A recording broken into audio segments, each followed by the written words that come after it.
Bukayo Saka, Viktor Gyökeres, Eberechi Eze. One is already destroying defenses every week. Timber, Saka, chance, goal! Another looks like the final weapon Arsenal have been crying out for. And the third, he might just be the balance that unlocks the whole system. If Arsenal are going to take over English football, this trio is the key. But how good could they really be together? Well, you'll only know if you stick around until the end. Last season, Arsenal weren't failures. They didn't bottle anything. They pushed Manchester City and Liverpool right to the wire. A couple of wins here, a single goal there, one tiny swing of momentum, and the title might already be sitting at the Emirates. For the first time in years, you could feel the power in English football beginning to tilt. And Arsenal did it not with chaos or desperation, but with structure and balance. Their backline was one of the best in Europe. William Saliba and Gabriel Magalhaes built a wall. Declan Rice walked into midfield like he'd always been there. And when the attack slowed, it was that defensive solidity that carried them through. What kept Arsenal alive wasn't a striker banging 30 goals. It was control, clean sheets, discipline, a system that could grind out points when the spark wasn't there. Arteta had finally built a side that could go punch for punch with City, not just stylistically, but structurally. They weren't chasing games anymore. They were dictating them. But here's the thing, Arteta isn't interested in almost anymore. He doesn't want to be second best. This year, he wants domination, total control. And that's why he's putting together a front line with balance, firepower, and unpredictability. And it starts with the one who's already a Premier League nightmare, Bukayo Saka. Ask any Arsenal fan the impossible question. Would you rather win the league this year but lose Saka in the summer? Or keep him forever but maybe wait on the title? The answer is always the same: never sell. Because Saka is that important. He's been Arsenal's most consistent performer for 3 straight seasons. Every big game, every clutch moment, he's there. He's not just the face of the team anymore. He's one of the best wingers in world football. Legends like Thierry Henry praise him, not only for his goals and assists, but for his intelligence, his work off the ball, his maturity. Current teammates talk about him like he's already elite, because he is. What makes Saka special isn't just his output, it's the reliability. The fact that every week, you know he'll give you direct play, composure, relentless work rate, and moments of genius. Last season, even with fatigue written across his face, he still delivered 12 goals and 14 assists in the league. That's 26 goal contributions in a year people claimed he dropped off. That's elite. But here's the problem. Arsenal have leaned on him too much. He played nearly every game, opponents doubled him constantly, and the entire creative burden often funneled through his flank.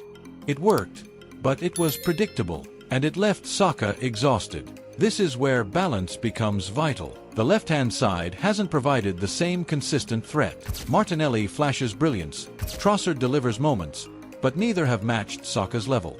When Martinelli struggled in big matches, like against Manchester United on opening day, Arsenal's attack looked tilted, too heavy on the right, too easy to predict.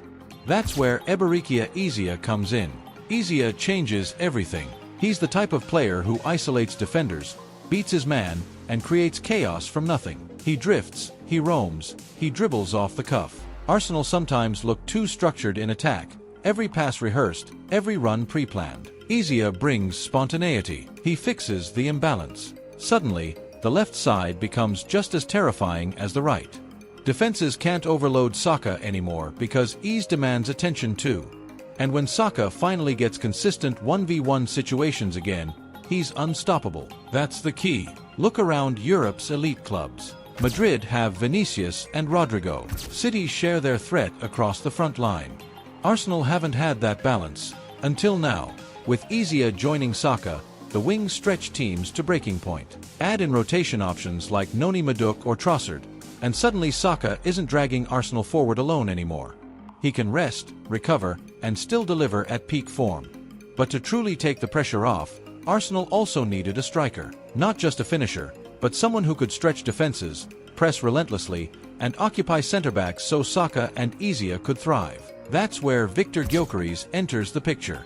Gyökeres is not just another striker hyped out of Portugal. His numbers are staggering: 39 goals and 15 assists last season across competitions. And before that, He proved himself in the Championship with Coventry. This isn't a one-season wonder. His profile is unique. He's physically dominant, but technically sharp. He runs the channels, presses like a madman, holds the ball up, and crucially, he creates chances on his own.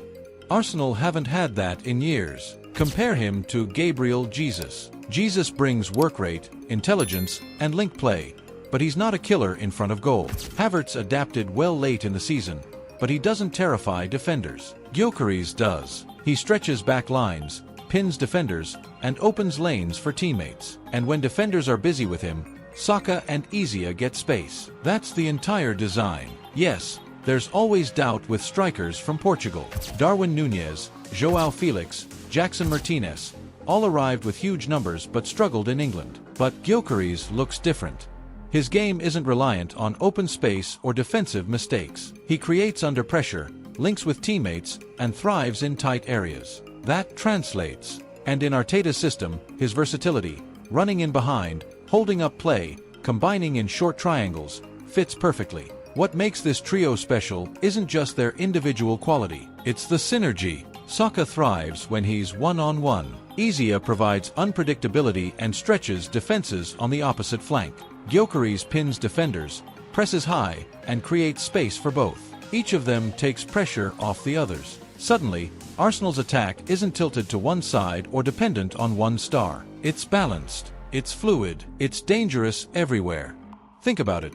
When Arsenal led games last season, they often struggled to kill them off. They dropped too many points from winning positions. With Eze's ball-carrying threat, Saka's precision, and Gyökeres' direct running, they now have multiple outlets in transition. They can defend a lead and still be lethal on the counter. They can suffocate low blocks with dribbling and creativity from both wings. And they can go direct when the short build-up stalls. The synergy is already visible in theory. Gyökeres thrived at Sporting, linking with Trincao, a left-footed wide player who dribbles and creates. Imagine that chemistry, but with Saka, who's sharper, more decisive, more complete. Then add Eze drifting across lines, pulling midfielders out of position, opening lanes for Odegaard to thread passes. It's a nightmare for defenders. This isn't just about adding a striker, or a dribbler, or giving Saka some rest. It's about building a frontline trio that completes Arsenal's system. Balance, unpredictability, and raw firepower. Saka, Eze, and Gyökeres. If all three click at the same time, it's over. The title isn't just possible, it's expected. Because for the first time in nearly 2 decades, Arsenal wouldn't just be competing with City and Liverpool.